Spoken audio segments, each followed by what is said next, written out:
Biju miracle farm house. കൃഷി സമൃദ്ധിയുടെ അത്ഭുത കാഴ്ചകളിലേക്ക് വീണ്ടും സ്വാഗതം. ഇത് കോലഞ്ചേരി അല്ലേ? കോലഞ്ചേരി എന്ന് പറഞ്ഞ പേര് ബേസിൽ. എന്താ ജോലി? സോഫ്റ്റ്വെയർ. എവിടെയാ?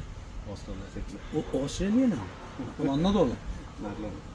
അപ്പോൾ ഓസ്ട്രേലിയയിൽ നിന്ന് വന്നതാണ്. ഞങ്ങൾ ഈ സംസാരിച്ചുകൊണ്ട് നിന്നപ്പോൾ റിയോ ഗ്രാൻഡി ചെറിയെ പറ്റി പറഞ്ഞു. പക്ഷെ അതിലും പഴുത്തത് ഇവിടെ നിൽപ്പുണ്ട്.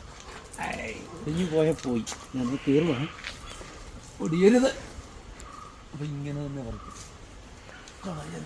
വാ, ഇതാണ് റിയോ ഗ്രാൻഡ്. അത് പഴുത്തില്ല കേട്ടോ, കറുത്ത് വരണം, എന്നാലേ ഉള്ളൂ. ഇത് പറിച്ച് കഴിച്ചിട്ട് പറയട്ടെ.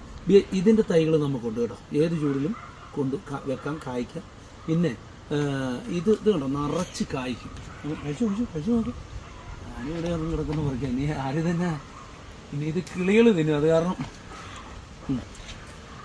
ഇപ്പോൾ ഒരു പുളിപ്പ് മധുരത്തിലേ ആകുന്നുള്ളൂ. നല്ല ബ്ലഡ് പോലും വീഴും. അപ്പോൾ ഇതിൻ്റെ തൈയൊക്കെ വേണേലും ഇവിടെ ഉണ്ട് കേട്ടോ. അപ്പം ഇദ്ദേഹം വന്നപ്പോൾ ഞങ്ങൾ സംസാരിച്ചുകൊണ്ട് നിന്നപ്പോൾ പറിച്ചു. ഇതുകൊണ്ട് ഇതിൻ്റെ ഒരു പ്രത്യേകത ഉണ്ടോ, ഈ മരത്തിൻ്റെ പ്രത്യേകത ഉണ്ടോ, നിറച്ച് കായ്ക്കുകയും ചെയ്യും. ഇതുപോലത്തെ ഒരു കുരുവ. അപ്പം അതിവിടെ കിടന്ന് എടുത്തോട്ടെ. അപ്പം ഇങ്ങനെ ഇവിടെയെല്ലാം ഞങ്ങൾ കായ്ച്ച് പറിച്ച് സംസാരിച്ചുകൊണ്ടിരുന്നപ്പോൾ പെട്ടെന്ന് അതിലേക്ക് പോയതാണ് കേട്ടോ.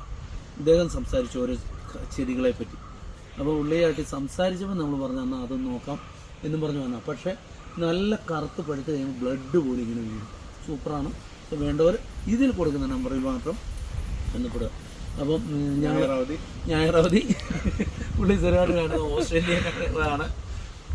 വിളിച്ചിട്ട് വരിക. വാട്സാപ്പിൽ കൊടുത്ത് അപ്പോൾ ഓക്കെ.